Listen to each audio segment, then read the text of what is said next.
Hey everybody, welcome back to Trinity Dairy. Don't forget to like and share the video and subscribe to the channel. Check out the link in the description for our merch store. We got hats and winter hats and caps and hoodies and all kinds of stuff. Beautiful day today. It's November 1st. Sun's shining now. It's a little cool, but we had actually, ground was covered with snow this morning. There was a little mini blizzard that came through, but that's melted off now. What we're gonna do today is we're going to grind some of that ear corn. I got 830 case. We got a 420 Artsway grinder mixer. It's a hammer mill. It's not a roller mill, just got the hammers and the screen.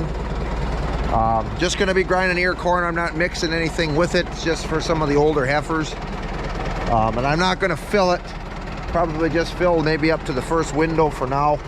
I don't want to get too much in there in case it would be high enough moisture to start heating on me, but we'll see what happens anyway. I'll get that much in there. I'm going to talk a little bit on this mixer.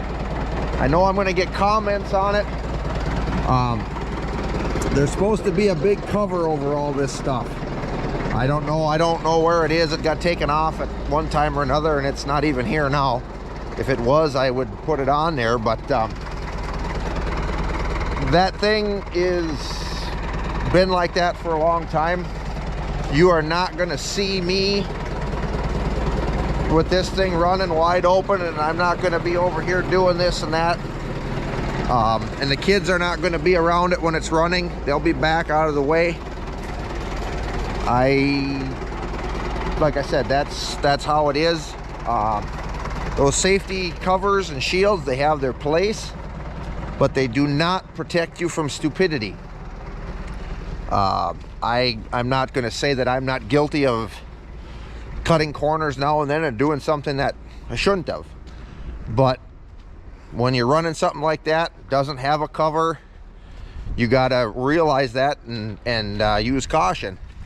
I have seen firsthand people, piece of equipment running with a 150 horse tractor on it, PTO running wide open. I've seen them grab that PTO cover with their hand to stop it and climb over it. Yeah, that guard kept them from getting wrapped up in it, but if that guard, something would have bound up, they'd be dead in a second. So that, in an instance like that, that guard actually probably made that thing a little bit more dangerous, because if it didn't have a guard, you know, it wouldn't be, at least I wouldn't be doing that. I don't do it anyway with something like this, but and even if this had all the shields on it, when this thing's running wide open, I'm not going to be here doing stuff. I had a roller mill blower for filling silo, grinding ear corn. Main shaft broke. I was in the gravity box that had all the tin covers and all the tin shields on it. And when that broke, all that tin cover was more shrapnel flying at me. So, like I said, they have their place, and I'm not saying that you shouldn't have shields or shouldn't use them. If, like I said, if I had the shield for this, I would put it on. They do help, but again, they don't prevent stupidity. So, so that being said, like I said, I know I'll get comments on it, but that's how it is. So we're going to go up and we're going to grind some feed.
we should be able to tell how if it's dry enough.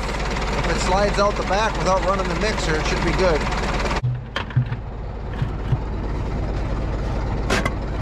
We'll make it crack more. It actually cracked a lot more. Going pretty good. Go back in there.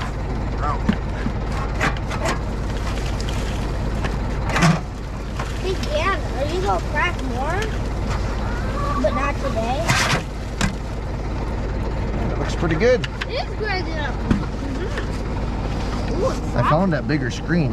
Huh? Yeah, it feels pretty dry too. It feels good. It was in that parts mixer. I knew I had a bigger screen. In it?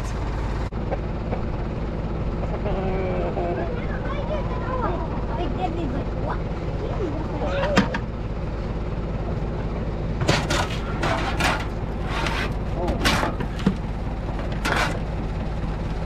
Way back in there.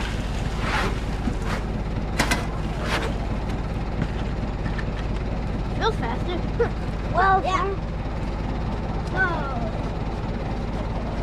Right, that's nice. Rain corn.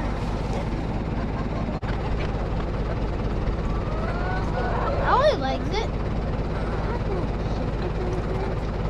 It doesn't go to waste either. The chickens can eat it. What's that pail for, Dad? Yeah, who's that for? I'm gonna give them another one Why? because this stuff doesn't have as much value to it as the feed they can eat.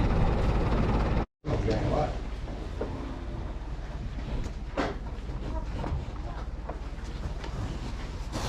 What do you think, Bravery? Good stuff? Ember, what do you think? It's November 2nd today. It's a pretty nice day, a little cloudy and cool, but we're not dealing with feet of snow, so that's good. What we're going to be working on today, well, one thing, we had a viewer ask about our outdoor wood boiler here. We just got a different one put in, so I said I would kind of go through that a little bit and explain that, show that. We had one previously, we just put this one in.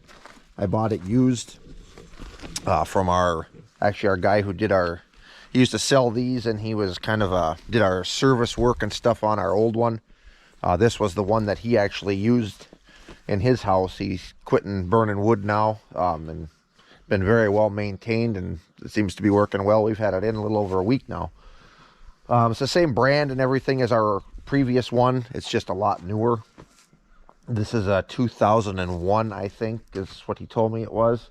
Our old one was a 1993, I think, so.